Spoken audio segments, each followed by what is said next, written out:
সুপ্রিয় দর্শক, সবাইকে স্বাগতম আমাদের আজকের লাইভ অনুষ্ঠানে। তো আজকে একজন অতিথি আমরা পেয়েছি ভার্জিনিয়া থেকে, জর্জ মেসন ইউনিভার্সিটি থেকে। আমাদের সাথে আছে আহ, সামজির আহমেদ, যিনি নেত্রকোনা বিশ্ববিদ্যালয়ের প্রভাষক। এছাড়াও আমাদের শ্রদ্ধেয় শিক্ষক জাহাদুল করিম আছেন মানকাটো থেকে, মানকাটো স্টেট ইউনিভার্সিটি থেকে। এছাড়াও আমি হোস্ট আতাহাত তানজিদ, এবং সাথে আছে আমার ফ্রেন্ড পুলক। সো আজকের অনুষ্ঠানটা আমরা টপিক নির্ধারণ করেছি ওনার সাথে আলাপ আলোচনা করে। তো উনি আমাদেরকে টপিক বললেন মার্ক্সবাদ ও সংস্কৃতি। তো আজকের আড্ডাটা আমরা এই টপিকের থেকে শুরু করতে চাই। এছাড়াও আমরা আমাদের টপিকে, আপনারা সবাই জানান, বরাবরের মতো ওপেন। এক জায়গা থেকে শুরু করে যতটুকু সম্ভব আমরা অন টপিকে থাকার চেষ্টা করি, এর বাইরেও আমরা আমাদের আলোচনাটা ওপেন রাখার চেষ্টা করি।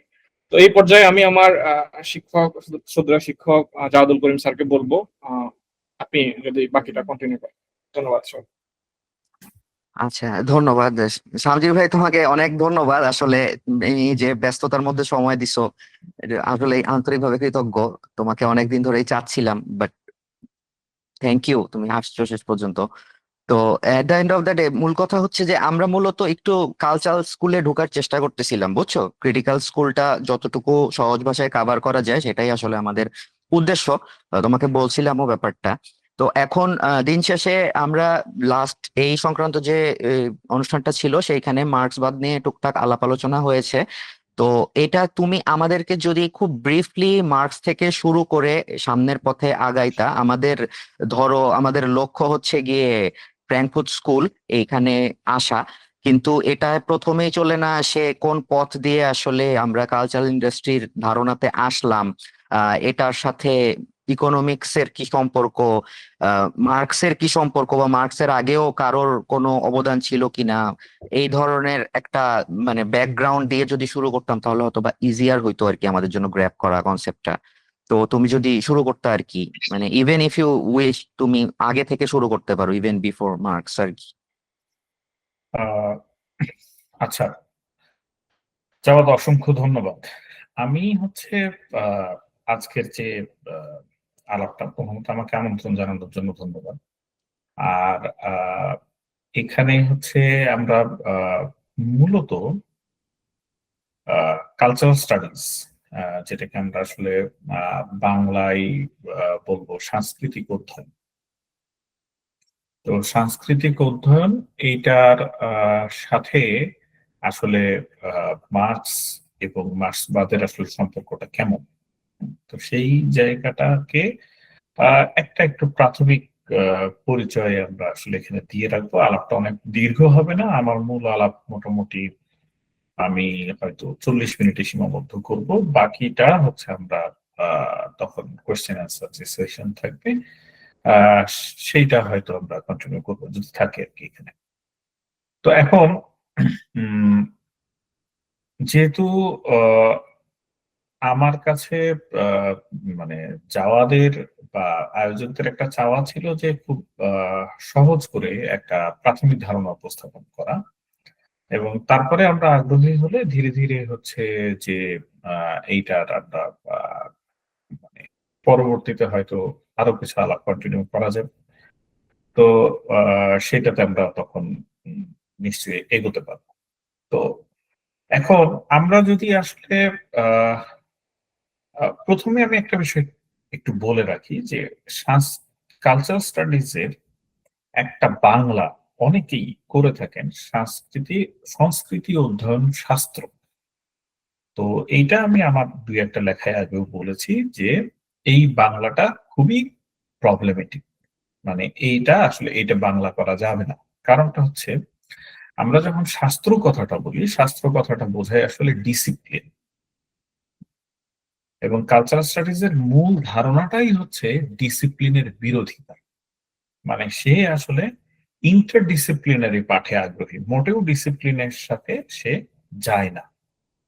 এখন এবং কালচারাল স্টাডিজ তৈরি হয়েছিল, যে কালচারাল স্টাডিজ যখন আসলে সূত্রপাত হয় বিশেষত ইংল্যান্ড বার্মিংহাম স্কুলে, তখন তার যে সমস্যার জায়গাগুলো ছিল হ্যাঁ, কোন কোন বিভাগের সাথে তার এক এক ধরনের দ্বৈরথ ছিল, মতপার্থক্য ছিল। কারণ দেখেন, আমরা যখন নতুন কিছু আসলে তৈরি করতে চাই, তখন পুরনো কিছুর সাথে দ্বন্দ্ব থাকলে সেই দ্বন্দ্বের ভিত্তিতেই আসলে আমরা কিন্তু নতুন কিছুকে আহ্বান জানাই। মানে নতুন কিছু কিন্তু আসলে এমন না যে আমার নতুন কিছু দরকার।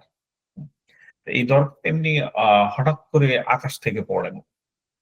তো এখন সেই ক্ষেত্রে যেটা হয়েছিল যে দুইটা ডিসিপ্লিনের সাথে কালচার স্টাডিজ এর এক ধরনের দ্বান্দ্বিক সম্পর্ক তৈরি হয়ে গেছিল। একটা হলো ইংলিশ। হ্যাঁ, এটা খুবই মজার বিষয় যে এখন ইংলিশ, আহ, জাহাঙ্গীরনগরে যেমন ইংলিশ অ্যান্ড কালচার স্টাডিজ, তো ইংলিশ এবং কালচার স্টাডিজ এটাকে আসলে খুব মার্চ করে দেখা হয়, বাট এটার আসলে সূত্রপাতটা এরকম ধরনের না। সূত্রপাতের জায়গা থেকে এটা কিন্তু আসলে খুবই একটা মানে আহ, দ্বন্দ্বমূলক সম্পর্ক ছিল, এবং যেখানে এফ আর লিভিসের এক ধরনের বিরোধিতা কিন্তু হচ্ছে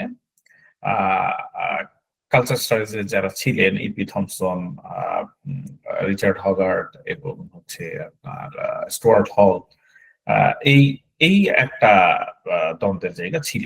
আচ্ছা, এরপরের ব্যাপারটা হচ্ছে সোশ্যাল সায়েন্স।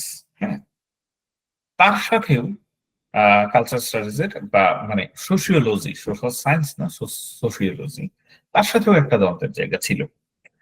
এখন এই দ্বন্দ্বগুলোর জায়গা আসলে কোনটা থেকে, সেটা হলো যে আমরা এই যে কোট আনকোট যেগুলো ডিসিপ্লিন বা বড় বড় ডিসিপ্লিন, তাদের যে স্ট্যাটাস থাকে, সেই স্ট্যাটাসের জায়গা থেকে তারা সবসময় বড় বড় বিষয় নিয়ে আসলে ডিল করে। এখন এই বড় বড় বিষয়ের বাইরে আমরা আসলে ছোট ছোট কিছু মানে অনেক অনেক জিনিস আসলে আমরা মিস করে যাই, আমরা আসলে দেখতে পাই না। হ্যাঁ, আমাদের দৃষ্টিসীমার ভেতরে এইগুলো আসে না। যেমন ধরেন, আমি এই এইটা একটু দুই একটা উদাহরণ দিয়ে বলি, তাহলে আপনাদের জন্য হয়তো বোঝাটা আরো সোজা হতে পারে। যেমন ধরেন, আহ আমরা যখন ভারত এবং হিন্দুত্ববাদের আলাপ করি, হ্যাঁ, তো তখন সেই হিন্দুত্ববাদ ডিসিপ্লিনারি জায়গা থেকে দেখলে, যেমন ধরেন রমিলা থাপার বা আরো অন্যান্যরা, বা মনে করেন বঙ্কিমের লেখা থেকেও দেখতে পাবেন যে কিভাবে করে আসলে মানে ভারতে মানে হিন্দুত্ববাদ একটা জাতীয়তাবাদী জায়গাতে, হ্যাঁ, বা একটা ট্র্যাকশন গেইন করছে। কিন্তু উম একজন লেখক আছেন, ওনার নাম হচ্ছে আকশায়া মুকুল, বা বাংলায় বললে অক্ষয় মুকুল হবে আর কি। উনি একটা বই লিখলেন, বইটার নাম হচ্ছে Gita press and the making of Hindu India. তো উনি দেখালেন যে গীতা প্রেস নামে একটা প্রেস ছিল, যেই প্রেস থেকে মূলত হিন্দু মানে এই ধর্মীয় পঞ্জিকা বের হইতো। হ্যাঁ, এবং সাথে সাথে হচ্ছে আপনার বিভিন্ন দেব দেবীর, দেখা যাচ্ছে যে গণেশের ছবি, হুম, আহ তো এই ধরনের ছবি, বা মনে করেন হনুমানের ছবি, হ্যাঁ, এই ধরনের ছবি তারা প্রকাশ করত। তো এই প্রেসটার কাজই ছিল এই, শুধু এই ধরনের কন্টেন্ট তারা বের করতো, এবং এইগুলো কিন্তু মানুষের ভেতরে ব্যাপকভাবে সার্কুলেটেড হচ্ছে। তাহলে এই যে হিন্দুত্ববাদী সেন্টিমেন্ট, তার পেছনে কিন্তু এই গীতা প্রেসের একটা ভালো ভূমিকা আছে।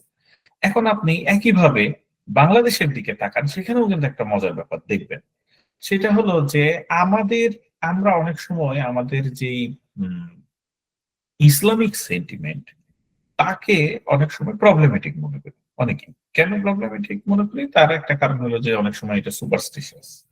আবার অনেক ক্ষেত্রে হচ্ছে যে এই ধ্যান ধারণা গুলোর মানে হচ্ছে আহ জ্ঞানতাত্ত্বিক ভাবে অনেক ক্ষেত্রে পড়তো না অনেক জায়গাতে। মানে একেবারে ডেইলি লাইফে গ্রামে গঞ্জে এরকম জায়গা থেকে। এখন কেন সেটা হচ্ছে, তো আপনি দেখবেন যে আমাদের আহ আমাদের এদিকেও আপনি যদি একটু দেখেন, দেখবেন যে এই যে আমপাড়া, হ্যাঁ, তারপরে হলো নিয়ামুল কোরআন, হুম, তো তারপরে হচ্ছে যে 40টি হাদিস, হ্যাঁ, স্বামীর স্বামীর প্রতি স্ত্রীর কর্তব্য, হুম, তো এই ধরনের বইগুলো যেগুলো আসলে ভ্যানে করে বিক্রি হয়, হ্যাঁ, আপনি দেখবেন যে এইগুলোর কিন্তু একটা ভালো রকমের পাওয়ার আছে। কারণ আপনি আসলে, আমি ধরেন এই যে একাডেমিতে আপনাদের সাথে আলাপ করছি, এই আলাপ কিন্তু আমাদের সাংস্কৃতিক মানে একেবারে গ্রামের যে দৈনন্দিন জীবন সেইখানে যায় কিন্তু পৌঁছায় না। এটা কিন্তু যাবে না, এবং সে আমার এই আলাপ বুঝবেও না। কিন্তু ওই ভ্যান যেটা একটা মাইক দিয়ে ঘোরে গ্রামে, তার একটা আলাদা গুরুত্বের জায়গা আছে। এখন আমাদের হয় কি, যে আমাদের ডিসিপ্লিনারি লেন্স অনেক সময় আমাদেরকে বড় বড় জিনিস দেখায়, কিন্তু ছোট ছোট জিনিসগুলোকে মিস করায় ফেলে। হ্যাঁ, তো এই কারণে কালচার স্টাডিজ এর একটা অত্যন্ত বড় জায়গা হচ্ছে এভরিডে। মানে এটা কালচার স্টাডিজ এর এক ধরনের অবসেশন, যে সে এভরিডে প্র্যাকটিসটাকে নিয়ে, হ্যাঁ, সে হচ্ছে এভরিডে, রুডিমেন্টারি, মানডেন, হ্যাঁ, এই বিষয়গুলোর প্রতি তার একটা ভালো রকম আগ্রহের জায়গা আছে, সেগুলোকে দেখতে চাই। আবার ধরেন আমরা যখন ইতিহাস পড়ি, হুম, তা আমাদের ইতিহাস পাঠের ক্ষেত্রে কি হয়, মুক্তিযুদ্ধ, মুক্তিযুদ্ধ আহ উম, কিভাবে হয়েছে, কোথায় কোথায় কোন কোন সেক্টর ছিল, হ্যাঁ, কোন সেক্টরের কি কমান্ডার ছিল, এই জিনিসগুলো আমরা পাঠ করি। আচ্ছা, তারপরে বঙ্কিম কি করেছিলেন, তারপরে হচ্ছে যে আহ, আহ, আপনার ধরেন শিখা গোষ্ঠী, হ্যাঁ, তো আমরা এই এই ধরনের বিষয়গুলো কিন্তু পড়ে থাকি। ধরেন তা আরো কিছু মজার জায়গা আছে বা গুরুত্বপূর্ণ জায়গা আছে, যেমন ধরেন আমরা এগুলো অন্য অন্য ক্ষেত্রে খেয়াল করি না। ধরেন মানুষের কান্নার ধরন, আপনাকে এটা বলি, কান্নার ধরন কি মানুষের একই রকম আছে? যেমন ধরেন আপনি কান্নাটা দেখবেন যে গ্রামে, আমি জানি না আপনারা এটা খেয়াল করছেন কিনা, এখানে অনেক ইয়াং মানুষজন হয়তো আছেন, হ্যাঁ, তো আমি আমার কাছে এই ডেটা নাই যে বাংলাদেশে এখনকার অবস্থাটা কেমন, বাট আমাদের ছোটবেলায় আমরা অনেক সময় এটা আমি দেখেছি যে কেউ একজন যখন মারা গেল, তো তখন গল্প করে সুর করে কান্না করা হতো। ও আমার ভাই, ভাই আমার কাছে এটা চাইছিল, এটা বলছিল, মানে সে ওইটা বলতে বলতেই সে কিন্তু পুরাটা একটা ডেসক্রিপশন দিয়ে দিবে তার সাথে আসলে সম্পর্কের ধরনটা কেমন, হ্যাঁ, এই কান্নার সাথে। এটা কিন্তু আপনি আসলে শহরে ওইভাবে পাবেন না। হুম। তো আপনি কান্নার ধরনে আবার হচ্ছে এরকমের এই এই যে মানে ধরনগুলো আসলে পাল্টায় যাওয়া, হ্যাঁ, বা প্রেমের ধরন। হুম, যেমন ধরেন আমি আহ, তো এই কিছুদিন আগেও, হুম, ধরেন গত 1 বছর 2 বছর আগে আমি একটা জিনিস যে আবিষ্কার করলাম, হঠাৎ করে জানলাম যে অনেক ক্ষেত্রে এখন ঢাকায় ব্রেকআপ পার্টি হয়। হ্যাঁ, মানে ব্রেকআপটা হচ্ছে যে উদযাপন করার জন্য। এটা হয়তো আপনারা আরো ভালো রিলেট করতে পারবেন। তো এখন এই যে ব্রেকআপ পার্টি হচ্ছে, হ্যাঁ, এইটা হচ্ছে 15 বছর আগে আমাদের ওই সেন্টিমেন্ট থেকে এটা অনুমান করা খুব কঠিন ছিল। হোয়াট ডাজ ইট মিন? এবং আহ, আমার এক আহ, যাই হোক, আমি আলাপ একটু দীর্ঘ করে ফেলতেছি। তো এখন একটু শর্ট করি। তো এখন ব্যাপারটা হলো যে তাহলে আসলে সাংস্কৃতিক অধ্যয়ন যে কাজটা করে, আমি মনে হয় আপনাদেরকে একটু গ্লিমস দিতে পেরেছি যে আসলে তার আগ্রহের জায়গা আসলে কোনগুলো। এখন এই আগ্রহের জায়গাটা আসলে কেন এরকম জায়গাতে কালচার স্টাডিজ আসলো, এবং তার সাথে আসলে মার্কসের সম্পর্কটা কি, তো আমরা সেই জায়গাটা দেখব। তো তার আগে মার্কসের একটা খুব ছোট লেখা ছিল, হ্যাঁ, যেটা হচ্ছে যে মানে থিসিস অন ফয়ারওয়ার্ক। তো সেইখানে আমি তার থিসিস নাম্বারটা ভুলে গেছি। একটা থিসিস ছিল এরকম, যেখানে ওই ওই থিসিসের মধ্যে মার্কস একটা কথা বলছেন, সেটা হচ্ছে যে the philosophers have only interpreted the world in various ways, the point is to change it. তো এখন এই যে মার্কস এই কথাটা বললেন, হ্যাঁ, আমি আসলে আপনাদেরকে বলবো যে এই জায়গাটাতে একটু অবশ্যই মনোযোগ দিতে।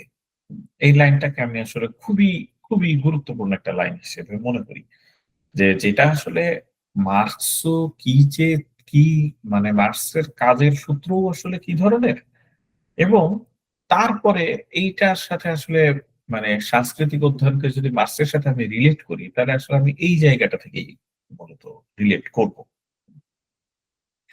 তাহলে দেখেন, একটা বিষয় হলো যে যে মার্কসের পূর্বে তাহলে আমরা যদি এই কথাটা সত্য হয়, তাহলে মার্কসের পূর্বে আমরা দেখবো যে ফিলোসফারদের একটা কাজ ছিল ইন্টারপ্রেট করা।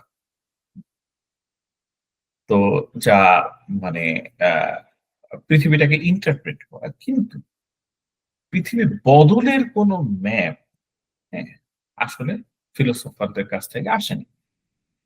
তাহলে সেক্ষেত্রে মার্কসের চেষ্টার একটা বড় জায়গা ছিল যে আমরা কিভাবে এই বদলটার দিকে যাব। এখন বদলটার দিকে যেতে হলে আপনাকে অবশ্যই, ধরেন আপনি কোন একটা প্রবলেমের সমাধান করতে চান, তাহলে তো অবশ্যই আপনাকে আপনার প্রবলেমটাকে আইডেন্টিফাই করতে হবে। তো প্রবলেমটা আইডেন্টিফাই করা, এবং সেটা মার্কস খুব ভালো মতনই করেছিলেন। এই মানে ক্রেডিটটা মার্কসকে দিতে হবে যে এটা উনি খুব দারুণভাবে আইডেন্টিফাই করেছিলেন। যে ধরেন আমাদের যেই ক্যাপিটালিস্ট সিস্টেমে, হ্যাঁ, যে এই সিস্টেমটার ধরেন একটা সমস্যাজনক জায়গা কি, যে প্রি ক্যাপিটালিস্ট সিস্টেমে, হ্যাঁ, বা ধরেন একটা আমি যদি আর একটা ইউটোপিয়ান জায়গা চিন্তা করি, যে আমি আমার যা প্রয়োজন হবে আমি মূলত সেই শ্রমটা দিব। ফলে আমার শ্রমটা, এবং আমার আমার শ্রমটা হচ্ছে আমার প্রয়োজনের উপরে নির্ভর করবে এবং আমার নিজের গতির উপরে নির্ভর করবে। যেমন মনে করেন আমার প্রয়োজন হচ্ছে একটা আহ মনে করেন আপনার ডালি চিনেন নিশ্চয়ই, ধরেন আমি একটা ডালি বুনি। তো এখন আমি যদি হচ্ছে বা একটা শাড়ি বুনি, ধরেন আমি তাঁতি একটা শাড়ি, তো আমি তাহলে এটা মানে করতেছি কেন, সেটা হলো যে আমার আমার ধরেন এটার একটা প্রয়োজনীয়তা আছে। আর দ্বিতীয়ত, আমি যে স্পিডে কাজ করি আমি আসলে সেই স্পিডেই কাজ করি, তাই আমি এটা করতেছি আমার জন্য। ক্যাপিটালিস্ট সিস্টেমে ঘটনাটা আসলে উল্টে যায়। আপনি আসলে আপনার জন্য করছেন না, আপনার শ্রমটা আসলে আপনার থেকে বিচ্ছিন্ন, আপনি মূলত করছেন কোনো একজন ফ্যাক্টরি ওনার বা কোম্পানি ওনার জন্য। এখন এবং আপনার এই শ্রমের যে ফ্রুটস, হ্যাঁ, সেই ফ্রুটসটাও আসলে চলে যায় ওই ফ্যাক্টরি ওনারের কাছে। এখন আপনি এখানে কি পান? আপনি এখানে পাইতেছেন যে আপনার শ্রমটা বিক্রি করতে পারতেছেন, এবং আপনার শ্রমটা যে আপনি বিক্রি করছেন এইটাতে কি হচ্ছে, আপনার স্ট্যাটাসটাও কিন্তু একটা প্রোডাক্টে পরিণত হয়েছে, কমোডিটিতে। মানে আপনিও ওই একটা শাড়িও যেরকম বিক্রিযোগ্য, আপনার শ্রমও আসলে এরকমের বিক্রিযোগ্য। তো আপনি হতেছে যে বিক্রিযোগ্য হতেছেন, আপনার শ্রমটা বিক্রিযোগ্য, এবং এইটা বিক্রির বিনিময়ে আপনি হচ্ছে কিছু টাকা পাচ্ছেন, এবং সেই টাকাটা এতখানি যে ওইটা দিয়ে কেবলমাত্র আপনি যে পরের দিন আবার শ্রম দিতে আসবেন এইটুকুনি কেবল নিশ্চিত করা যায়, এর বেশি না। তো এইটা যে আপনি যখন হচ্ছে যে শ্রমিকদের, আমাদের শ্রমিকদেরকে আমরা যে হারে বেতন দিই, হ্যাঁ, বা শ্রমিকরা যে হারে যা পায়, সেটা থেকে আপনি আসলে এটাই দেখবেন যে সে আসলে কেবলমাত্র পরের দিন ফেরত আসতে পারবে। এইটুকুনটা নিশ্চিত করা হয়। আসলে এর কমটা দেয়া যায় না, কারণ এর কমটা দিলে আসলে ক্যাপিটালিস্ট সিস্টেম চলবে না, ও আসলে বাঁচতে পারবে না। তো মরে গেলে তো আসলে এটা হবে না। তো এখন এই যে তাহলে আহ এই যে ক্যাপিটালিস্ট ব্যবস্থার, হ্যাঁ, যে ইকোনমিক রিলেশনশিপ, তো সেইটার আহ মার্কস খুব মানে দারুণভাবে এটা দেখেছিলেন যে আসলে এইটার আসলে মানে যদি পরিবর্তন না ঘটে, তাহলে আমরা হচ্ছে মানে আহ মোটামুটি ওই যে ফিলোসফির শুধু যে ইন্টারপ্রেট করা, হ্যাঁ, এইটার আসলে তেমন কোনো মূল্য নাই। এখন ব্যাপার হচ্ছে যে ধরেন উম সেই ক্ষেত্রে আরেকটা ব্যাপারও পরে মার্কসের পরে যারা এগুলো নিয়ে আলাপ আলোচনা করলেন, যেমন মনে করেন হর্খহেইমার। তো হর্খহেইমার এবং অ্যাডর্নো ওনারা কিন্তু আর একটা গুরুত্বপূর্ণ জিনিস দেখিয়েছেন, সেটা হচ্ছে যে এই যে ক্যাপিটালিস্ট ব্যবস্থা, হ্যাঁ, এই ব্যবস্থাটা শুধু যে মনে করেন মানে আহ, মানুষকে এইভাবে নিষ্পেষিত করে কেবলমাত্র এটাই না, তার এই নিষ্পেষণের বাইরে আবার আরেকটা কাজ সে করে, সেটা হলো যে মানুষকে সংখ্যায় পরিণত করে, সবকিছুকে মানে সম্ভাব্যতা দিয়ে যাচাই করা এবং ক্যালকুলেবিলিটি, হ্যাঁ, তো প্রবাবিলিটি, হ্যাঁ, এই সব জিনিসগুলো।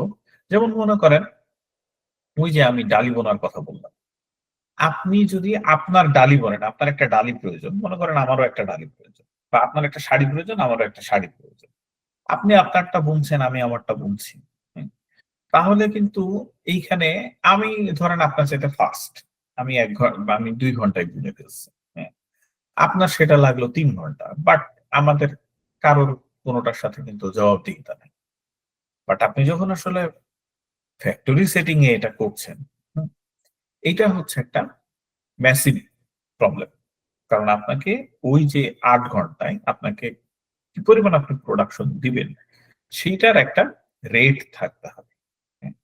তো এই যে সম্ভাব্যতার জায়গা, হ্যাঁ, এবং সবকিছু আসলে যে মানে কোয়ান্টিফাইড হয়ে ওঠে, হ্যাঁ, তো এই এই জিনিসটাও হচ্ছে মানে ক্যাপিটালিজমের আর একটা ফল।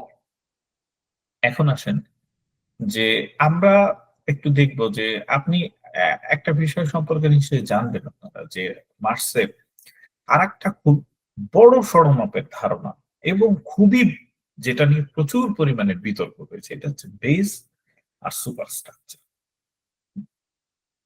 এখন একটা পপুলার রিডিং হচ্ছে যে বেসটা হচ্ছে এই যে সোশিও ইকোনমিক কন্ডিশন, মানে যেখানে হচ্ছে যে সোসাইটির যেই অর্ডারটা থাকে, অর্থাৎ একটু আগে আমরা যেই আলাপটা করেছি, হ্যাঁ, যে ধরেন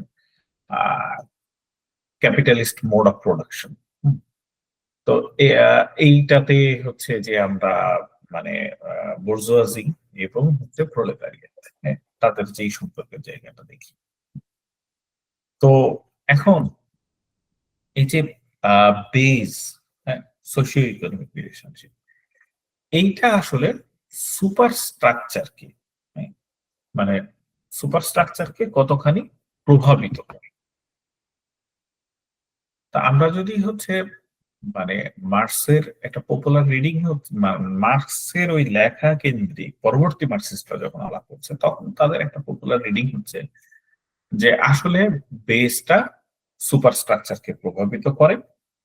মার্কস মূলত এটাই বলেছেন, এবং এই যে বেস সুপার স্ট্রাকচারকে প্রভাবিত করে, সুতরাং আমাদেরকে আসলে ওই যে ওই বিপ্লবের দিকে যেতে হবে, যে যেটা এই যে সোশিও ইকোনমিক কন্ডিশনটাকে উল্টায় দিবে, হুম, অর্থাৎ প্রোলেতারিয়েটদের যেই রেভলিউশন, যেটা কমিউনিস্ট ম্যানিফেস্টোতে আমরা মানে মার্কস এক এক ধরনের দেখেছিলেন বা আশা করেছিলেন। তো সেইটা উম, ঘটলে তখন আমাদের হচ্ছে যে সমাজের যে উপরি কাঠামো, অর্থাৎ আমাদের আহ মানে সাংস্কৃতিক বিষয়াদি, এইগুলো আসলে পরিবর্তিত হবে, হয়ে যাবে। এখন ঘটনাটা হলো যে ডিবেটটা আসলে এই জায়গা থেকেই, এবং আপনি এখানে দেখবেন যে কালচার স্টাডিজ তাহলে মানে যে কালচারের কথা বলছে, তাহলে এই মানে ধরেন কালচার স্টাডিজ এর কালচার না, নর্মালি আমি যদি কালচার ধরি আর কি, তাহলে সেটা হচ্ছে যে মূলত সুপার স্ট্রাকচার। তাহলে superstructure that will be determined by the base. এখন কথা হচ্ছে যে আহ অনেকে এসে আসলে এই রিডিংটার এক ধরনের বিরোধিতা করবে। তো তার মধ্যে কিন্তু এই বিরোধিতা করা এবং এইটার এই রিডিংটার যে যতখানি আহ আপনার মানে আলাদা আলাদা ধারণা নেওয়া সম্ভব, এই ধারণাগুলো আহ অনেক স্কলার আসলে নিলেন। যেমন মনে করেন আর্নেস্ট ব্লক, হ্যাঁ, তো ব্লক একটা জিনিস বললেন যে ব্লকের একটা খুবই গুরুত্বপূর্ণ ধারণা হচ্ছে হোপ, এবং হোপটা মানে আমরা আসলে আশাবাদ, মানে আশাবাদের আসলে দরকারটা কি? হ্যাঁ, তা আপনি দেখবেন যে আসলে আশাবাদও মানে একটা রাজনৈতিক টুল, মানে ব্লকের জায়গা থেকে। কেন সেটা রাজনৈতিক টুল? তার একটা বড় কারণ হচ্ছে যে আমরা যখন আসলে ভয় পাই, তো ভয় এই সেন্টিমেন্টটা কাকে সার্ভ করে? আপনারা একটু খেয়াল করলে দেখবেন যে এটা আসলে ক্ষমতাবানকে সার্ভ করে। পাওয়ারকে, হ্যাঁ। হ্যাঁ, তো যদি ভয় যদি আসলে ক্ষমতাবানকে সার্ভ করে, হুম, ভয়, সংশয়, শঙ্কা, এই জিনিসগুলো হচ্ছে ক্ষমতাবানের টুল। তাহলে ক্ষমতাহীনের টুল কোনটা হবে? হ্যাঁ, এইটা হচ্ছে আসলে আশা, হোপ, মানে যেটা হচ্ছে আসলে অব্যাহত রাখা। হ্যাঁ, এটা খুবই গুরুত্বপূর্ণ। এখন ঘটনাটা হলো যে আবার একটু আগের জায়গাতে আমি একটু ব্যাক অ্যান্ড ফোর্থ করছি। হ্যাঁ, একই জায়গাতে আবার ঘুরে আসবো, সমস্যা নেই। সেটা হচ্ছে যে ধরেন আহ সংস্কৃতি আসলে আমরা যখন আহ তাহলে সংস্কৃতির সাথে মনে করেন ওই যে সোশিও ইকোনমিক রিলেশনশিপ, অর্থাৎ ইন আদার ওয়ার্ডস সুপার স্ট্রাকচারের সাথে বেজের রিলেশনশিপ। হ্যাঁ, তো এই জায়গাটাতে ব্যাপারটা কি আসলেই এরকম যে শুধুমাত্র সোশিও ইকোনমিক অর্ডার পাল্টালে আসলে এটা আহ, সমাজের অন্যান্য সেক্টরে যে এটা প্রভাব আমরা দেখতে পাবো? এখন কথা হলো যে তাহলে ওই যে সোশিও ইকোনমিক অর্ডারটা যে পাল্টাইতে হবে, ওটা কে পাল্টাবে? মানে ওইটা তো এখনো পাল্টাচ্ছে না, এখন ওইটা কে পাল্টাবে? এখন ওইটা যদি পাল্টাইতে হয়, তাহলে আপনার যেটা লাগবে, পাল্টানোর মানুষ লাগবে, এবং সেই মানুষের একটা কনসাসনেস লাগবে। খুবই সোজা কথা। তো কনসাসনেসটা লাগলে ওই কনসাসনেসটা কোত্থেকে আসবে? হ্যাঁ, এখন আমরা যদি বলি যে এই কনসাসনেসটা আসবে হচ্ছে তার জ্ঞান থেকে, তার সাংস্কৃতিক অবস্থান থেকে, তার সংস্কৃতি থেকে, তাইলে কি দাঁড়ায় সম্পর্ক? আমরা পড়ছিলাম যে বেজ সুপারস্ট্রাকচারকে চেঞ্জ করবে, এখন আমরা আসলে দেখতেছি যে আসলে যদি বেজেরও চেঞ্জ করতে হয়, হ্যাঁ, তাহলে সেটা সংস্কৃতি থেকে যেতে হবে। তাহলে জিনিসটা কিন্তু মানে এই রকমের লিনিয়ার ইকুয়েশন থাকলো না। এখন এই নিয়ে আবার আবার অনেক বিতর্ক আছে যে মার্কস কি আসলেই এতটা সোজা সাপটা ভাবে বলেছিলেন যে বেস সুপারস্ট্রাকচার চেঞ্জ করবে? এখন যদি আমরা সেই রিডিংই নেই, তাহলে মার্কসের যে মানে তাহলে তো সুপারস্ট্রাকচারের যে বদল, এটা তো অটোমেটিক, এটা আমাদের বদল করার কিছু নাই। আমাদেরকে ইকোনমিক সোশিও ইকোনমিক স্ট্রাকচারটা পরিবর্তন করে দিলেই হলো।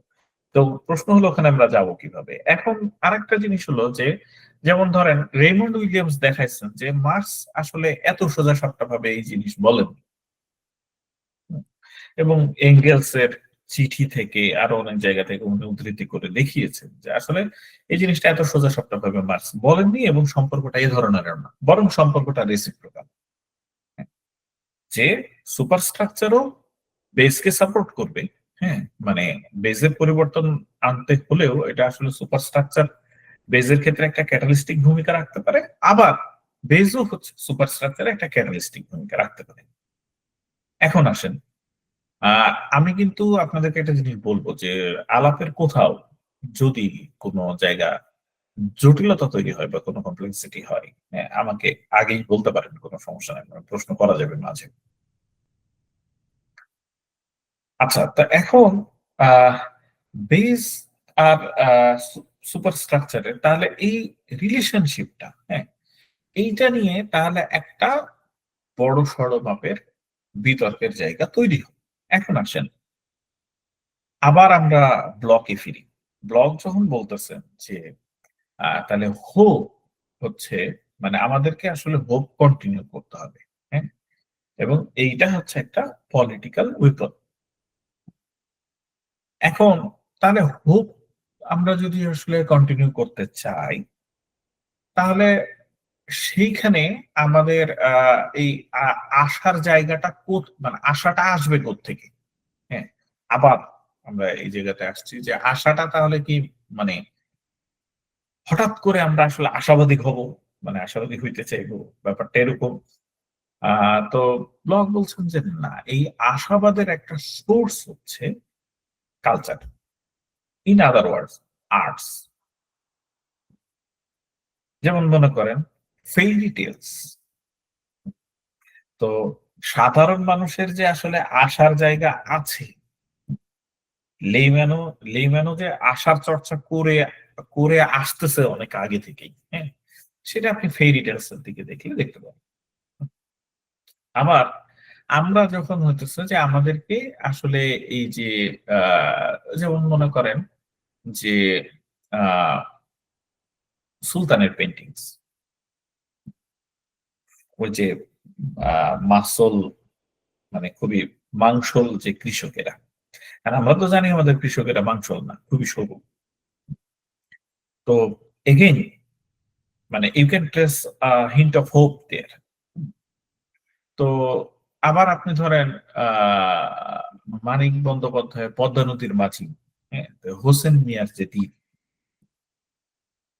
যে যে ওইটা হইতেছে আর একটা ইউটোপিয়ান দ্বীপ, যে যেখানে হচ্ছে আসলে কোনো বৈষম্য থাকবে না।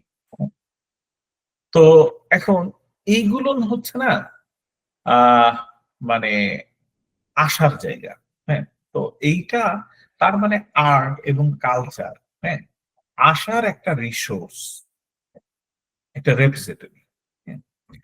আর একটা জিনিস দেখেন যে একই জায়গা থেকে প্রায় কাছাকাছি জায়গা থেকে ক্র্যাকাওয়ার, তো ক্র্যাকাওয়ার উনি যে কাজটা করেছিলেন, যে উনি দেখাইছিলেন যে ধরেন উনি ম্যাস অর্নামেন্ট, হ্যাঁ, নামে ওনার একটা বই আছে, লেখা আছে। তো ওইটাতে উনি দেখাইতেছিলেন যে টিলার গার্ড, হ্যাঁ, মানে এটা আমাদের জন্য খুব পরিচিত এক্সাম্পল না। টিলার গার্ড হলো যে মানে একটা একটা মেয়েদের একটা গ্রুপ, যে যারা হইতেছে এক ধরনের নাচ বা স্টেজ শো করতো, এবং সেগুলো আসলে ঠিক নাচের মুদ্রা না, ওইগুলো হইতেছে জ্যামিতি, হ্যাঁ, মানে ধরেন সবাই একসাথে পা উঠাচ্ছে, সবাই একসাথে হাত উঠাচ্ছে, হ্যাঁ। তো এইগুলো একটা মানে দৃশ্যের মতো হয়ে যেত আর কি। হুম। তো এইগুলো মানুষ হচ্ছে উপভোগ করত, হ্যাঁ। তা এখন আপনি এটার ভেতরে আর্ট খুঁজলে আসলে আর্ট মানে এক হিসেবে আপনি আসলে খুব আর্টিস্টিক কিছু পাবেন না, কারণ এটা আর্টিস্ট যতখানি আর্টিস্টিক, তার চাইতে বেশি এটা হইতেছে যে আপনার ম্যাথমেটিক্স, হ্যাঁ, যে একই টাইমে কিভাবে হাত উঠাইতে হবে, কিভাবে একটা শেপ বানাইতে হবে। যেমন আপনি একটা জিনিস দেখবেন না, যে আমরা অনেক সময় আহ বাংলাদেশেও সবাই একসাথে গোল হয়ে দাঁড়ায় একটা মানে কেউ লাল গেঞ্জি পরে আছে আর কেউ সবুজ গেঞ্জি পরে আছে, হ্যাঁ, দিয়ে একসাথে বাংলাদেশের পতাকা বানানো হলো একটা রেশিও অনুযায়ী। তো এটা আপনি আসলে কি করতেছেন, আমার দেখতে ভালো লাগতেছে, হ্যাঁ, পতাকা তৈরি হয়েছে, কিন্তু অ্যাকচুয়ালি তো আপনি আসলে একটা গাণিতিক হিসেব করছেন, হুম, পতাকার হিসেব ধরে। আচ্ছা, তো এখন ক্র্যাকাওয়ার যেটা বলছিলেন সেটা হচ্ছে যে এই যে আমরা টিলার গার্লকে দেখছি, হ্যাঁ, বা টিলার গার্ল যে শো দেখছি, তো এই শো গুলো না আসলে কি করছে, যে এইগুলো না আই ওপেনিং, এগুলো হইতেছে চোখ খুলে দেয়। কারণ যে ফ্যাক্টরি শ্রমিক, হ্যাঁ, ও আসলে কিন্তু ওর রিয়েলিটিটা দেখতে পায় না, হ্যাঁ। তো সে তার রিয়েলিটিটা, আপনি আসলে যে রিয়েলিটির ভেতরে থাকেন সেই রিয়েলিটিটা আপনি আসলে রিয়ালাইজ করেন। ফলে এই ধরনের যে স্টেজ, মানে স্টেজে যখন সে যাচ্ছে, যাওয়ার পরে সে যখন এইগুলো দেখতেছে, তো দেখার সাথে সাথে সেইটা আসলে রিয়েলাইজ করতে পারবে যে আমরা আর কেউ আলাদাভাবে আইডেন্টিফাইবল না, হ্যাঁ। এই টিলার গার্লের সবার যেমন একসাথে পা উঠছে, আমরাও ফ্যাক্টরিতে সবাই একসাথে ঢুকি, একটা পালের মতো ঢুকি, একটা পালের মতো কাজ করি, হুম, একই জায়গাতে একই নিয়ম মেনে একইভাবে কাজ করে যাই, হ্যাঁ, একইভাবে বের হয়ে আসি। তো এই যে তাদের যে মিজারেবল কন্ডিশন এবং তাদের যে লস অফ হিউম্যান এজেন্সি, হ্যাঁ, যে ধরেন মানে হিউম্যান এজেন্সি বলতে তাদেরকে আসলে মানে এজেন্সির লস বলবো না, মানে তাদেরকে যে ডিহিউম্যানাইজ করা।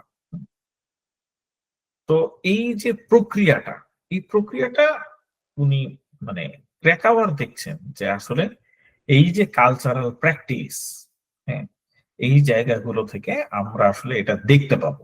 ফলে ওই যে আবার ফিরি, বেজের পরিবর্তনের জন্য মানে সুপারস্ট্রাকচার যেই রসদটা সরবরাহ করবে, অর্থাৎ যেই কনসাসনেসটা তৈরি করতে চাইবে, এগেইন এইটা হইতেছে যে সেই আর্ট এবং কালচারের এই টিরেইন, হ্যাঁ, যে যেটা হচ্ছে আমাদেরকে মূলত ওই কনসাসনেসটা সার্ভ করবে। এখন আসেন, এরকমেরই একটা ধারণা হচ্ছে ওয়াল্টার বেনিয়ামিনের। হুম, তো বেনিয়ামিনের ধারণাতেও যেমন ধরেন উনি যখন ফটোগ্রাফি নিয়ে আলাপ করছেন বা সিনেমা নিয়ে আলাপ করছেন, হ্যাঁ, তো সেইখানে উনিও দেখাচ্ছেন যে এইগুলো না মানে মূলত হচ্ছে উম মানে আই ওপেনার। হ্যাঁ, আপনি যখন হচ্ছে যে একটা সিনেমা দেখেন, হ্যাঁ, এবং সেইটার সাথে আপনি যখন আসলে এনগেজড হন, হুম, এবং এটা খুবই এনগেজিং, এবং এনগেজড হওয়ার সাথে সাথে আপনি আপনার যেই বাস্তবতাকে সাধারণত দেখতে পান না, আপনি এখন হইতেছে যে সেই বাস্তবতাকে দেখার এবং রিফ্লেক্ট করার আপনি সুযোগ পাচ্ছেন। হুম, তো এই জায়গাগুলো থেকে আবার এখানে কিন্তু ভিন্ন মতের জায়গাও আছে। হ্যাঁ, তার মানে দেখেন যে এই ক্র্যাকাওয়ার, বেনিয়ামিন, এনারা এবং ব্লকও মানে এক জায়গা থেকে এটা দেখছেন যে এই যে কালচার, কালচার হতেছে এমন একটা জায়গা যে যেটা আমাদের চোখ খুলে দিবে এবং যেটা হচ্ছে আমাদের ওই কনসাসনেসটা বিল্ড আপ করতে সহায়তা করবে, যেটা আহ বেসের পরিবর্তন, সোশিও ইকোনমিক অর্ডারের পরিবর্তনটাকে ত্বরান্বিত করবে। অন্যদিকে অ্যাডর্নো এবং হর্খেমার তাদের ধারণাটা কিন্তু এরকম না। তাদের ক্ষেত্রে হচ্ছে কালচার ক্যাপিটালিস্ট সোসাইটিতে এসে, মানে ক্যাপিটালিস্ট সিস্টেমে এসে কালচার মূলত ইন্ডাস্ট্রিয়াল প্রোডাকশনে পরিণত হয়, এবং এই কারণে তারা যে আইডিয়াটার কথা বললেন এটা হচ্ছে কালচার ইন্ডাস্ট্রি। এখন উনি বলতেছেন যে মানে ইমপ্লিসিটলি, একদম এক্স্যাক্টলি এটা বলা নাই, ইমপ্লিসিটলি যে this are not I opener. হ্যাঁ, এগুলো কি, বরং এগুলো আমাদেরকে আরো ব্লাইন্ড বানায় ফেলে। হ্যাঁ, কিভাবে ব্লাইন্ড বানায় ফেলে সেটা হলো যে আমরা মনে করেন একটা হিট সিনেমা যখন দেখছি, তো প্রত্যেকটা সিনেমা প্রথমত এটা আর্টকে শেষ করে, কারণ সিনেমাগুলো হইতেছে প্রত্যেকটা সিনেমার কোনো নিজস্ব বিল্ড আপ না থেকে সেখানে থাকে একটা ফর্মুলা। হ্যাঁ, তো এবং দেখবেন যে এক একটা টাইমে এক একটা ফর্মুলা ধরে আগানো হয়। যেমন ধরেন এখনকার সময় থ্রিলার, এটা হচ্ছে কালচারাল স্টাডি, কালচার ইন্ডাস্ট্রির ফর্মুলা। সিনেমা বেশিরভাগ ক্ষেত্রে আপনি সিনেমা সিরিজ এগুলো হইতেছে সবই ক্রাইম ধরনের। একজন পুলিশ থাকবে, একটা থ্রিলিং স্টোরি থাকবে, একটা আসামি খুবই মানে হচ্ছে সে চতুর হবে এবং তাকে হইতেছে যে মানে পুলিশ বের করবে আর কি, এরকম। আবার এরকমের ফর্মুলা কিন্তু 80s 90s-এও ছিল। তখন হইতেছে যে সাংসারিক মেলোড্রামা, কেউ একজন কষ্ট সহ্য করে, পরিবারের বড় ভাই, হুম, অথবা বাবা, হ্যাঁ, অথবা মা, হ্যাঁ। তো এই যে এ, মানে এগুলো হইতেছে যে যখন আপনার একটা ফিল্ম যখন আসলে ফর্মুলাতে পরিণত হয়, হ্যাঁ, এবং সেইখানে আবার এই যে যেমন এখন পপুলার সিনেমাগুলোতে একটা আইটেম সং লাগবে, তো এবং আইটেম সং একটাও না, দুইটা, একটা শেষে থাকবে, একটা মাঝখানে থাকবে, হ্যাঁ। তারপরে হচ্ছে যে সেইগুলোনেরও একটা ধরন আছে, যেমন ধরেন এখন আইটেম সং প্রীতম হাসান খুব ভালো করে, তো তারও একটা প্যাটার্ন আছে, একটা ফর্মুলা আছে। তো এগুলো যেমন অ্যাডর্নোদের একটা জায়গা হচ্ছে যে এটা কিন্তু আর্টের একটা, আর্টের জন্য খুবই থ্রেটেনিং। আবার আরেকটা বিষয় হলো যে এইগুলো মানুষকে কি করে, যে তার রিয়েলিটি থেকে আরো বিচ্ছিন্ন করে। হ্যাঁ, এবং এই বিচ্ছিন্ন করার অনেক মানে এই বিচ্ছিন্ন করারও অন্তত দুইটা ধরন আছে। একটা হলো যে মনে করেন সোশ্যাল এনগেজমেন্ট সেটাকে দারুণভাবে কমায় ফেলা। এখন যেরকম আমরা অনেকের সাথে অনেক বেশি কানেক্টেড, কিন্তু কানেক্টেডটা কিভাবে? সবাই নিজের নিজের ঘরে, সবাই নিজের নিজের ঘরে বসে অন্যান্য সবার সাথে কানেক্টেড। তার মানে এইটা হচ্ছে উম মানে connection in the form of alienation. এটা আমরা তো ওই যে হ্যাঁ, বাংলা সিনেমাতে অনেক সময় দেখি না যে অনেক সময় মিথ্যা আশ্বাস দেয়, গরিব একজন রিক্সা চালক বড়লোক হওয়ার স্বপ্ন দেখায়। এই যে বাংলা সিনেমা হুম গুলোতে হুম যে একটা হুম হুম। স্বপ্ন বিক্রি করা, এটা তো মনে হচ্ছে ওকে একটা হোপ দিচ্ছে, কিন্তু তো ও আসলে রিয়েলিটি থেকে অনেক ছিটকে যাচ্ছে। আসলে যে এটা কতটুকু ফিজিবল হবে, এই ও রিক্সা চালায়া মিলিয়নার হওয়া, এটা তো আসলে অনেক সময় হোপ দেখাইলে যে হোপটা যে আসলে রিয়েলিটির সাথে ম্যাচ করতে পারে, এটা তো মানে রিয়েলিটি থেকে অনেক সময় দূরে সরা দিচ্ছে না হোপটাও। হ্যাঁ, এবং এটা নিয়ে আরেকটা মজার ব্যাপার আছে। এটা আমি আর একটু পরে আবার এড করছি। তো এখন আমরা হচ্ছে যে যদি মানে আপনি কালচার ইন্ডাস্ট্রির দিকে দেখেন, হুম, তাহলে ধরেন যেমন কালচার ইন্ডাস্ট্রি কি করে, তাহলে কালচার আসলে কাকে সার্ভ করে? হুম, আমরা দেখব যে আপনি ভারতের দিকে দেখেন, ভারতে পপুলার সিনেমা শাহরুখ খান মনে হয় গত ৩-৪টা যা সিনেমা করছেন, বা সালমান খান, হ্যাঁ, বা মানে যারা এরকম পপুলার হিরো, তাদের সিনেমাগুলো দেখেন, মনে হবে যে তারা হইতেছে মানে গভর্নমেন্ট স্পাই অথবা জওয়ান, হুম, অথবা এরকম কিছু, যে যারা হইতেছে দেশ রক্ষা করছে এবং মানে দেশকে নিয়ে প্রচুর ষড়যন্ত্র তাদের, এবং সেই ষড়যন্ত্র উদ্ধারে তারা হচ্ছে যে মানে বিভিন্ন যুদ্ধ কিভাবে আসলে ইনএভিটেবল, হ্যাঁ। তো এবং সেইখানে হচ্ছে যে মানে আহ পাকিস্তান ভারত সম্পর্ক, এই যে ভারত পাকিস্তান সম্পর্কের যেই টেনশন, তো এইটাকে কিভাবে করে জিগিয়ে রাখা, হ্যাঁ, সেটার একটা বড় জায়গা কিন্তু এই কালচার ইন্ডাস্ট্রি মানে মানে বলিউড এটা তৈরি করে একটা ভাষ্য।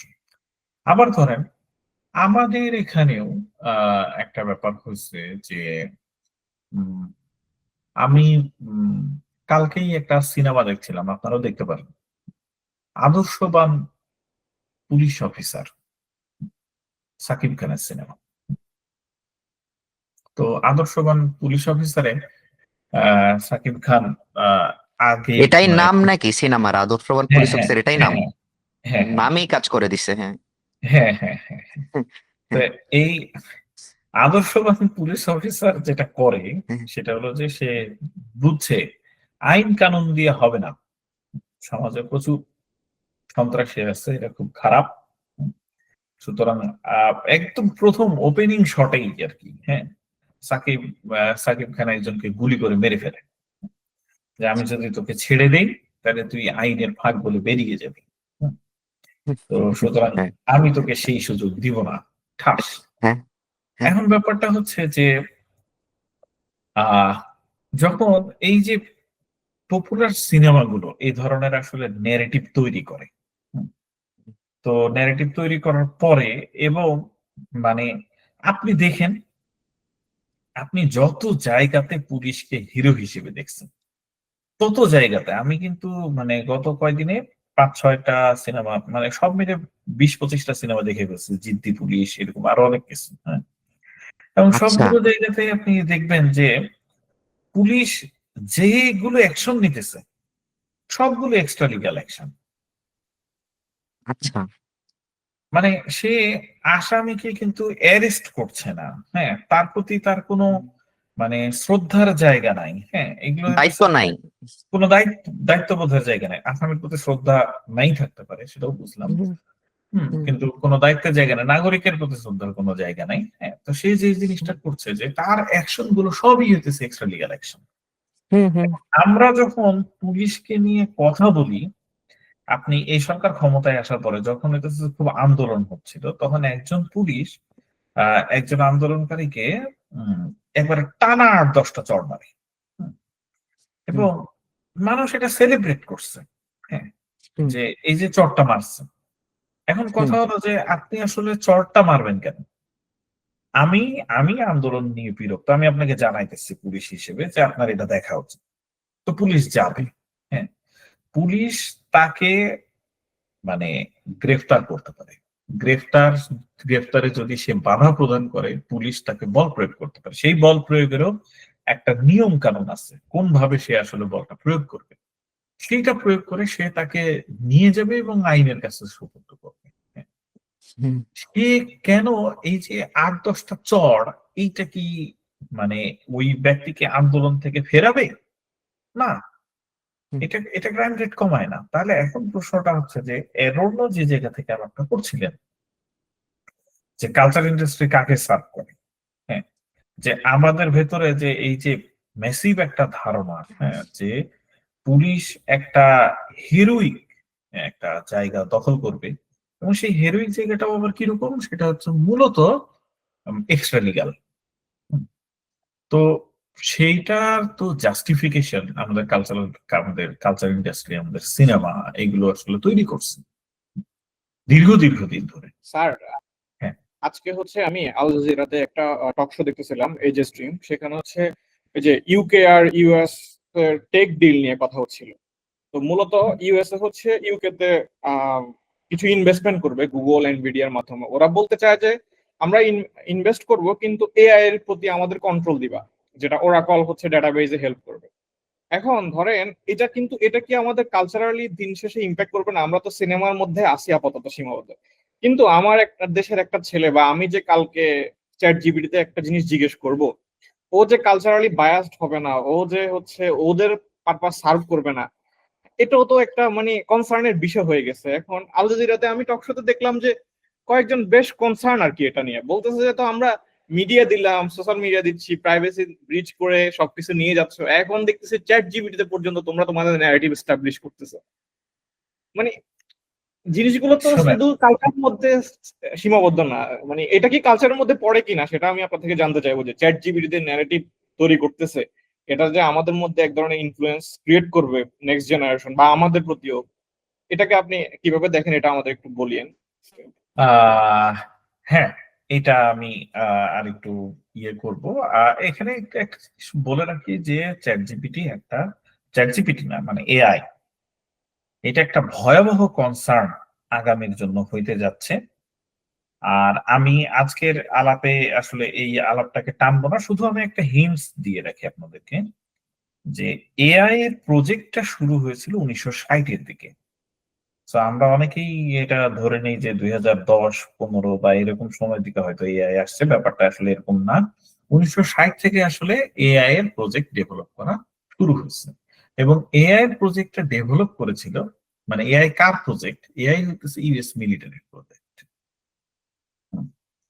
এবং এইটার ফান্ডিং, এটার চাওয়া, এটার ডিজাইন, এটা মূলত ইউএস মিলিটারি, এবং ইউএস মিলিটারি এই দায়িত্বটা দিয়েছিল এমআইটি কে। সো ইউএস মিলিটারি এবং এমআইটি থেকেই এটার আসলে মানে আহ, পরবর্তী যত ডেভেলপমেন্ট। আর আমি বর্তমানে এগুলো নিয়েই আসলে পড়াশোনা করছি, কোন একদিন হয়তো এগুলো নিয়ে আলাপ করা যাবে। তো এখন এই অংশটা একটু বাদ দিচ্ছি, আমি আমার আগের আলাপটাতে আবার একটু ফিরি। তো দেখেন যে সেক্ষেত্রে তাহলে আমরা একটা জিনিস দেখলাম, যে আমরা কিন্তু একটা গ্রুপ অফ পিপল পাচ্ছি, যে যারা এটা ধারণা করছেন যে তাহলে কালচার হচ্ছে আমাদের জন্য একটা আশার জায়গা, একটা হোপের জায়গা, এবং যেটা হইতেছে আমাদের জন্য আই ওপেনার হইতে পারে। হুম।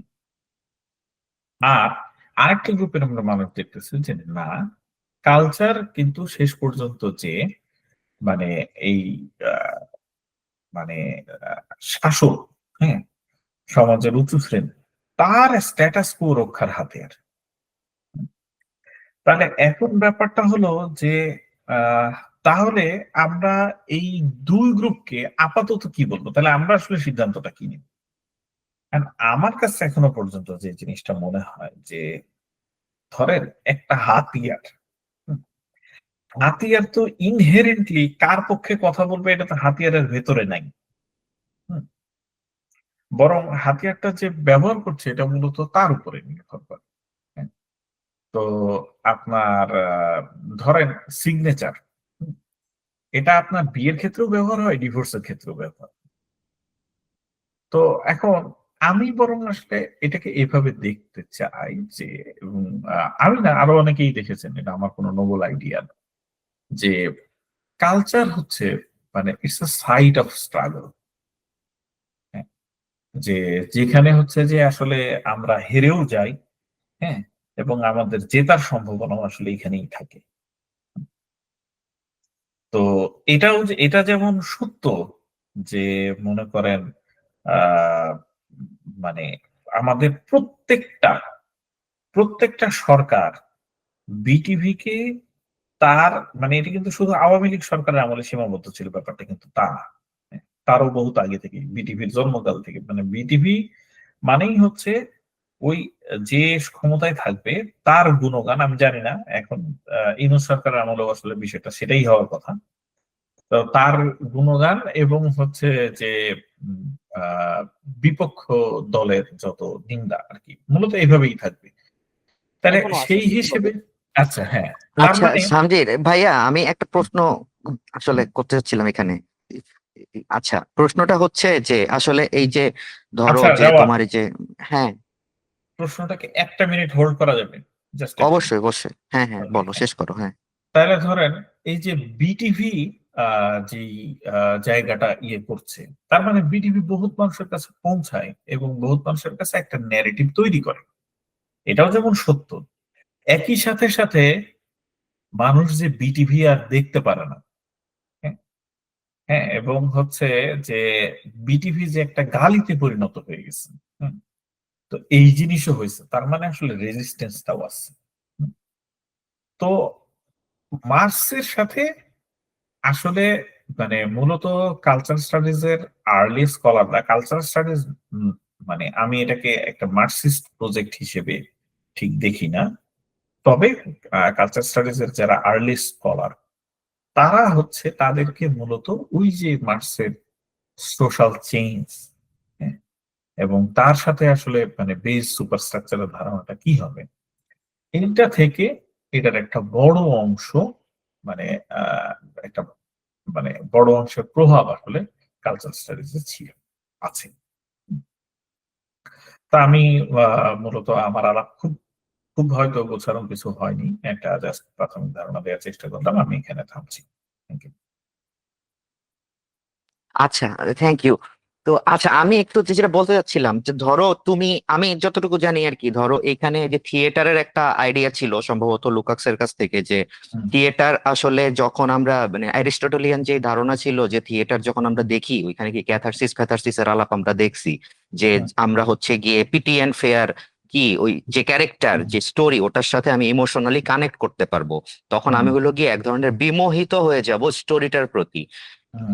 কিন্তু লুকাসের যে থিয়েটারের আইডিয়া ছিল তখন সেখানে সে কি বলতেছে যে না, একটা থিয়েটারে নানান রকমের ডিস্ট্রাকশন থাকতে হবে। ডিস্ট্রাকশন আমাদেরকে কি করবে? ডিস্ট্রাকশন আমাদেরকে, আমি I would not get to involve in the story, emotionally আমি ওইখানে কম যাব, সেটা আমাকে কি হেল্প করবে? আমি ওইখানের ওই ক্যারেক্টারটা আসলে রাজনৈতিক ভাবে বা সামাজিক ভাবে কিভাবে করে সিস্টেমাইজড হয়ে আছে ওই জিনিসটা আমি দেখতে পারবো। তুমি যেটাকে আই ওপেনার বললা আর কি, আর্টের যেটা কাজ, হ্যাঁ। তো এইখানে আবার অ্যাডর্নো পরবর্তীতে কি বলছে যে না, তুমি যে এই কাজটা করতে চাইতেছো তোমারও তো এখানে একটা উদ্দেশ্য আছে। তার মানে কি, তুমি এট the end of the day তোমার একটা পলিটিক্যাল এজেন্ডা এই থিয়েটারের মাধ্যমে করতে চাইতেছো, হাসিল করতে চাইতেছো। তার মানে এটা ক্যাপিটালিজম থেকে বা ক্যাপিটালিজমের উদ্দেশ্য থেকে আলাদা কোনো কিছু হলো কিভাবে? তখন অ্যাডর্নোর যেটা আলাপালা ছিল বেসিক্যালি সেটা কি, যে কোনো কিছু, সে কাফকার কথা এখানে কি বলছে, যে এখানে কাফকার লেখা আমাদের কাছে এত ভালো লাগে বা আমরা এত কানেক্ট করি কেন বা এত শ্রদ্ধার জায়গা থেকে দেখি কেন? কারণ Kafka was tough to read, Kafka আমাদের বোঝা কঠিন ছিল। এবং এইখানে তার এই বোঝা কঠিন হওয়ার কারণেই এই জিনিসটা কোনো উদ্দেশ্য হাসিল করতে পারে নাই। ইন আদার ওয়ার্ডস ক্যাপিটালি কোনো উদ্দেশ্য হাসিল করতে পারে নাই কোনো একটা জিনিস। আমি তোমাকে কি বলছি, সহজ করে বইলো, কিন্তু আমরা কিন্তু যাতে বুঝতে পারি, এর অন্য এই কথাটাই বলছি যে সহজ করে বলা যাবে না। সহজ যখন কোনো কিছু একটা হয়ে যাবে তখন একটা প্রোটেস্টও পলিটিসাইজড পাওয়ার পলিটিক্স এর মধ্যেই ঢুকে যাইতেছে। প্রোটেস্টটাকেও আমি কন্ট্রোল করতে পারতেছি, যে প্রোটেস্টটা কত দূর আগাইতে পারবে, সে প্রোটেস্টটাকে আমি কিভাবে করে চ্যানেলাইজড করব, মিডিয়াতে উপস্থাপন করব, সেটার কতটুকু আউটপুট আসতে পারে, সবকিছুই আমার একটা ছকের মধ্যে। তো আমি এটা কেয়ারই করব না যে এখানে কত জায়গায় কত প্রোটেস্ট হয় না, সরকার কি প্রত্যেকদিন ঘুম থেকে ওইটা মানে ঘুম হারাম হয়ে যায় কিনা, জানে না, যায় না কিন্তু, কারণ ওর হোয়ার অ্যাবাউটস ওর জানা আছে প্রোটেস্টের দৌড় কত দূর হইতে পারে। কিছু কিছু ক্ষেত্রে হয়তোবা এখন আমরা বিভিন্ন ক্ষেত্রে দেখতেছি, এটার হয়তোবা অন্য একটু ব্যাখ্যা বিশ্লেষণে যাওয়া যাইতে পারে আর একটু ডিপলি, বাট এগেন ওখানে যদি আমি না যাই, কিন্তু সেইখানে কথা হইতেছে কি, যে একটা জিনিস যদি আমি ইজিলি বুঝে ফেলতে পারি, ইজিলি অ্যাক্সেসেবল হয়ে যাইতে পারে, তখনই সেই জিনিসটা it becomes capitalism one more time in one way or the other, cultural ইন্ডাস্ট্রির মধ্যে ঢুকে যাচ্ছে। তখন ওই জিনিসটার আর কোনো উদ্দেশ্য হাসিল হইতেছে না, ওটা একটা হওয়ার জন্য একটা ঘটনা ঘটতেছে। বরঞ্চ কোনো কিছু যদি কঠিন হয়, একটা আর্টের পিস যদি আমি বুঝতে না পারি what it is trying to say, ওই জিনিসটাকে কোনো লাভের জন্য ইউজ করা যায় না, ইট ইজ নট মার্কেটেবল। কঠিন একটা জিনিস ইজ নট, বিক্রি হবে না, ঠিক আছে, তখনই সেই জিনিসটা বরঞ্চ জিতে গেল, তখনই সে ফেইলিয়ার অফ এস্থেটিক্স আর কি, তখনই হচ্ছে গিয়ে সেই জিনিসটা আমাকে এসেনশিয়ালি পারপাস সার্ভ করলো to revolt against this capitalistic thought process. হুম। হ্যাঁ, তো এটা আর কি একটা বিষয় ছিল। এখন আমি বেসিক্যালি তখন তোমাকে যে প্রশ্নটা করতে চাইতেছিলাম, এটা আমার 2-3 দিন থেকে মাথায় ঘুরতেছে, যে আসলে সত্যি কথা বলতে গেলে সবকিছুই তো রাজনৈতিক একটা বিষয়, এটা তো অনস্বীকার্য। এবং এটার মধ্যে আমরা যে ধরনের এই যে আমরা কালচারাল স্টাডি নিয়ে কথা বলতেছি, তুমি বললা যে আমি এটাকে মার্কসিস্ট জায়গা থেকে দেখবো না, আবার অবশ্যই মার্কসিস্ট কথাবার্তা তো এখানে ইন্ধন তো আছেই, হ্যাঁ, নিও মার্কসিস্ট অনেক দ্বারা প্রভাবিত বা তারা ছিলেন আর কি।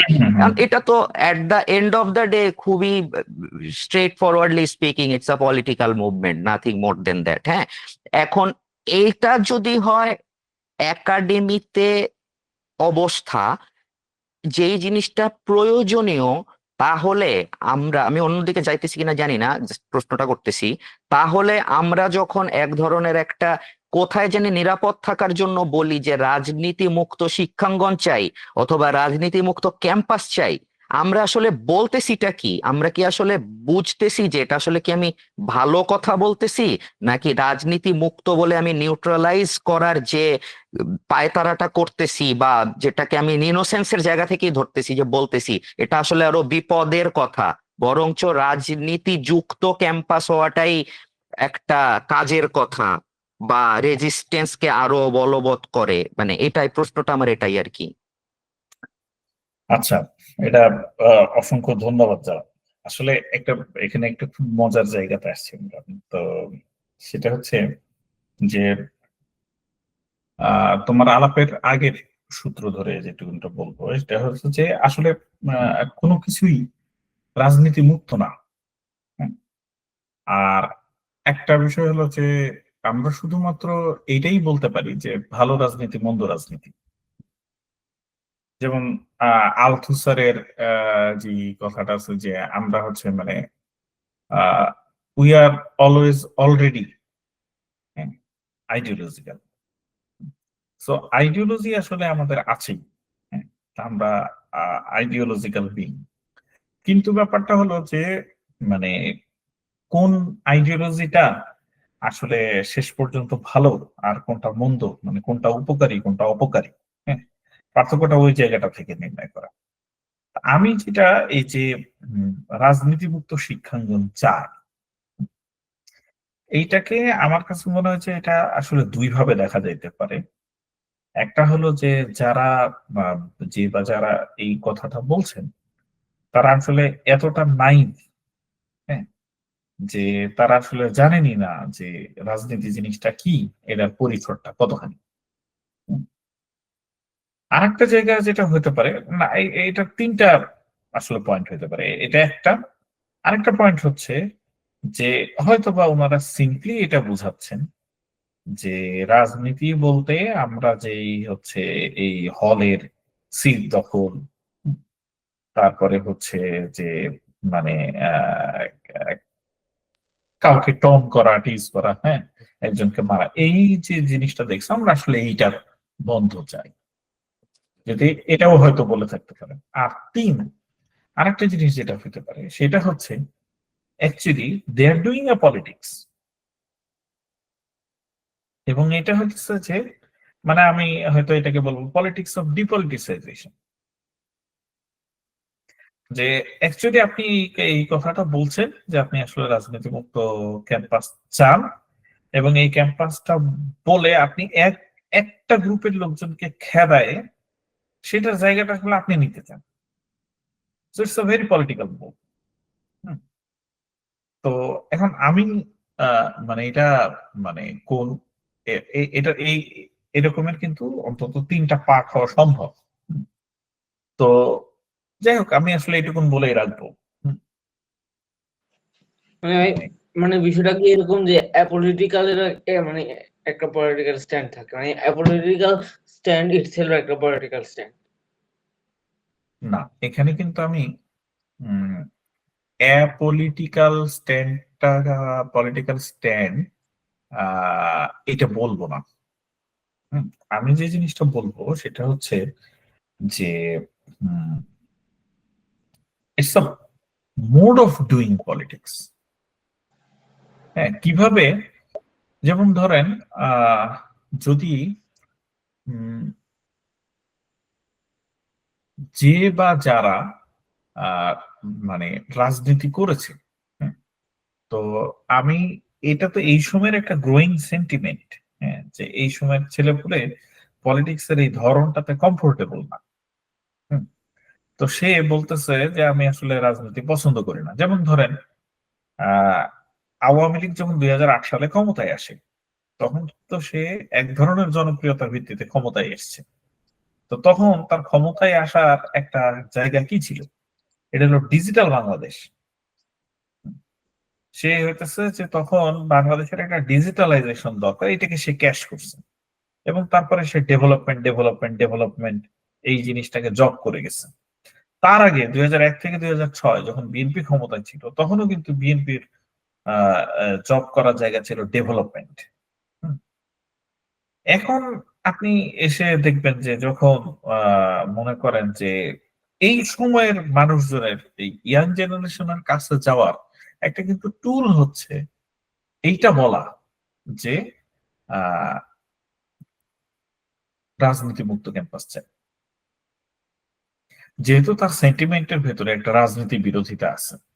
সো আমি যদি আসলে তার কাছে পৌঁছাইতে চাই, আমি যদি এটাকে আসলে ক্যাশ করতে চাই, তাহলে আসলে এটাও হইতে পারে যে আমি আসলে তাদের কাছে পৌঁছাইতে চাচ্ছি, তাদেরকে আমার দিকে টানতে চাইতেছি, and that's why I'm using this phrase.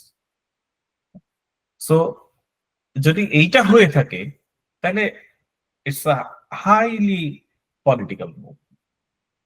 না, আমি আপনাদেরকে এইটা বলবো না যে আমি যে বললাম 3টা রিডিং হওয়া সম্ভব, কোন রিডিংটা আসল রিডিং, আমি এই আসল নকলের ভেতরে যেতে চাই না।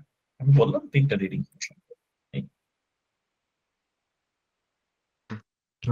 ঠিক আছে, থ্যাংক ইউ আমি, হ্যাঁ শিওর, থ্যাংক ইউ। তো আসলে আজকে হয়তো বা এ পর্যন্তই তাহলে আমরা রাখি। হ্যাঁ, হ্যাঁ, হ্যাঁ, তুমি তো আসলে অনেক ব্যস্ত, অবশ্যই সময় কাটাচ্ছ এইখানে, তো মানে স্টাডির ইয়েটাই একটু অস্বাস্থ্যকর। তো এখন এনিওয়েজ, না এটা no doubt I am on a mission, এই জিনিসটা মানে way too much unhealthy reading, এবং এটা ইনহিউম্যান, এটা কোনো জ্ঞান চর্চা হইতে পারে না। এটা এই দেশে মানে এরা হচ্ছে গিয়ে দে আর ফুলিশ, সিম্পল অ্যাজ দ্যাট। হ্যাঁ, এখন এনিওয়েজ, তো বন্ধ করতে